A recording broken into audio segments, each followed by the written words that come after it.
Hey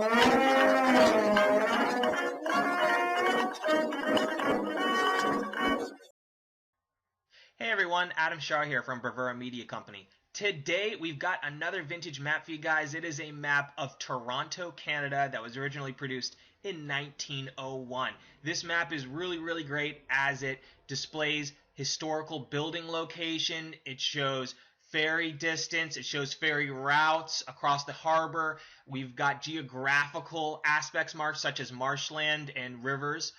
This map's really great. We're going to dive in, zoom in, and explore and examine this map. But before we do, let's give a history and background to the city of Toronto. Toronto is currently the most populous city in Canada and the provincial capital of Ontario. It has a population of roughly 2,700,000 and is one of the most populous cities in North America after Mexico City, New York, and Los Angeles. If we look at the history of Toronto, we can see that when Europeans arrived in the area, the vicinity was inhabited by Iroquois Indians, who really had displaced the original settlers, the Huron, which had occupied the area for as long back as centuries before the 1500s.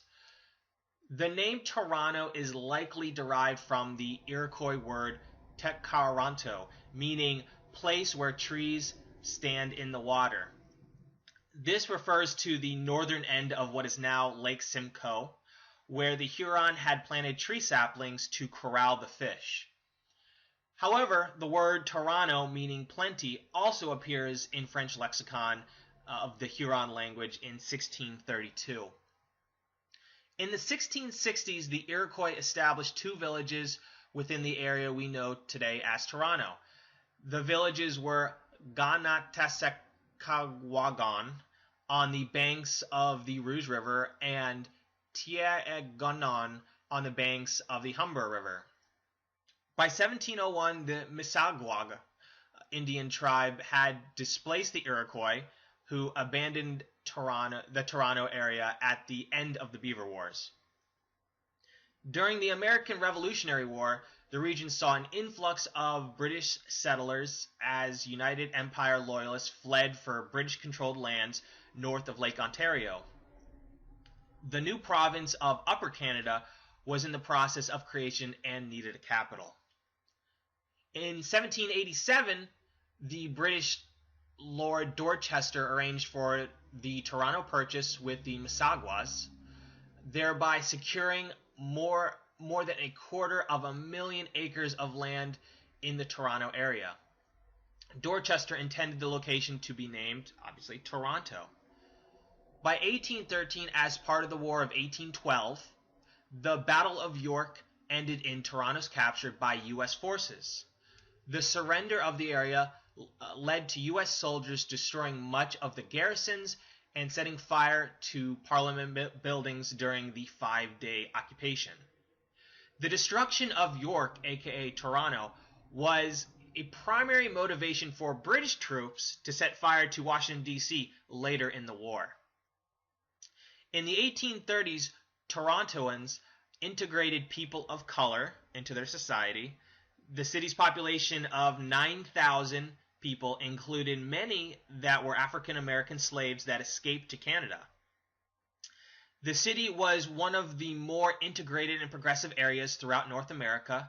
An example of this can be seen by a 1840s eating house owner at Frederick and King Street who operated a thriving mercantile business and was also a man of color.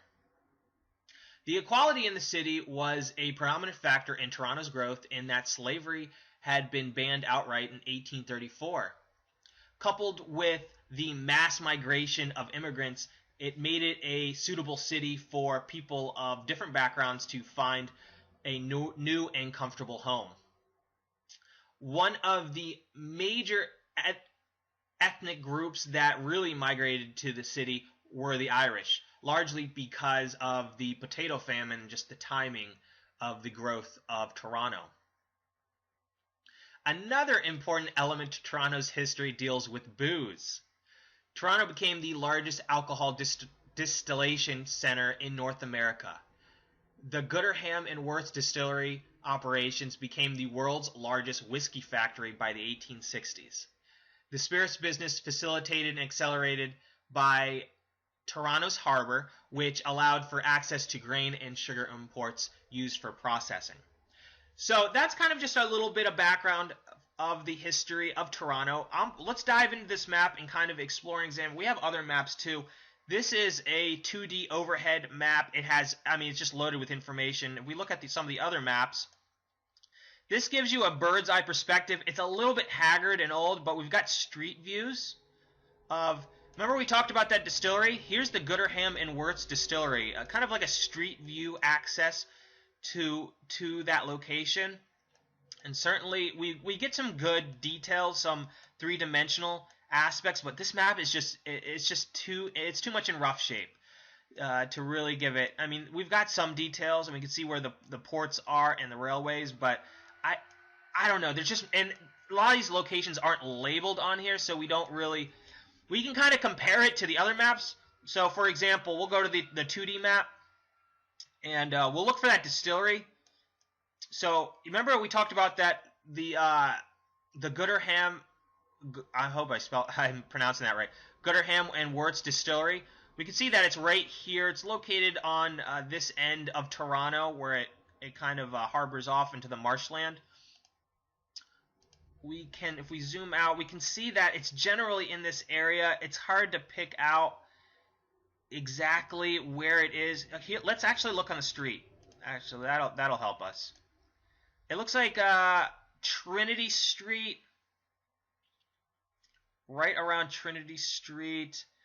Let's see if we can find that on this map. See, it's hard to read. Oh, we found Trinity Street right here. Right here. So the distillery, look, this place is actually labeled. I didn't think these were labeled. I haven't looked at this map extensively, but there are. Look at 95 is labeled. That's definitely the distillery right there. Where are these numbered on the key? See, this is weird because this map should have a key, and I think it's from a different page. Yeah, it must be on a different page. That's not included in this map. So this is the distillery right here. We use the other map to kind of conclusively identify these locations. So this is the distillery illustrated right here. But this is an older map, and I wish that there was a key on this, but we just have to look at the other map. And certainly we saw that. Remember we talked about the War of 1812 where the U.S. troops came in and started burning facilities. Well, here's a garrison, military. You can see military burying ground. We can see obviously that the burning of buildings in 1812 and garrisons were right around this area. And remember we talked also about the Parliament buildings, not too far away. Here's a provincial Parliament building very, very close to the garrison. So we know that during the War of 1812, massive, from here to here, massive military conflict right here. So I work with metal detectors, and if you're metal detecting and you're able to get on some grounds or to look in this area, you might find some artifacts right around here, very close to the waterway, between the garrison and the provincial buildings. There was just a lot of historical activity between these two locations. So we can see Old Fort right there. So that was an interesting thing that I wanted to bring up in this video. But this map obviously displays also other characteristics. We got City Hall right there. We've got various police centers, even skating rinks. We've got a provincial lunatic asylum located here, very close to King Street. Loaded with information. Here's Trinity College, not too far away from the lunatic asylum. We've got many Trinity Square, Department of Education up there by even close to Carlton Street. We've got different colleges. Knox College. Very cool map. When we look at the harbor, we talked about how important the harbor was for transporting goods and bringing in sugar and processing for the distillery.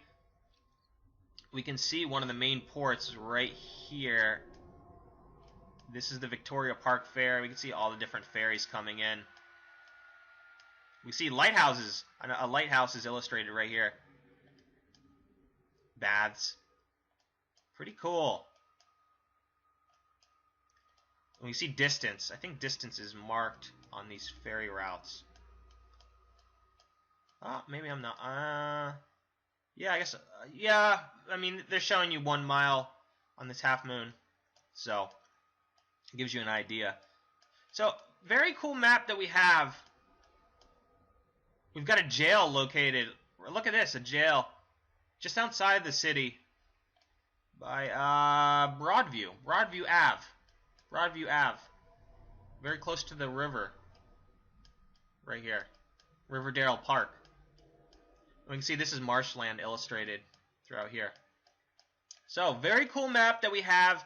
I hope you've learned something about this video, about the city of Toronto. If you enjoyed this video, definitely subscribe to our YouTube channel. We do videos like this all the time where we look at the history of a city, whether it be Toronto, Halifax. We look at the history of Canada, of different wars. We like history and we like maps. So if you like that sort of thing, definitely subscribe to our YouTube channel. Give us a like on this video. Leave a comment if you have any questions about the history of Toronto or you like this map. Just leave a comment below. Share this video, and I will see you guys soon. Okay, take care. All right, bye.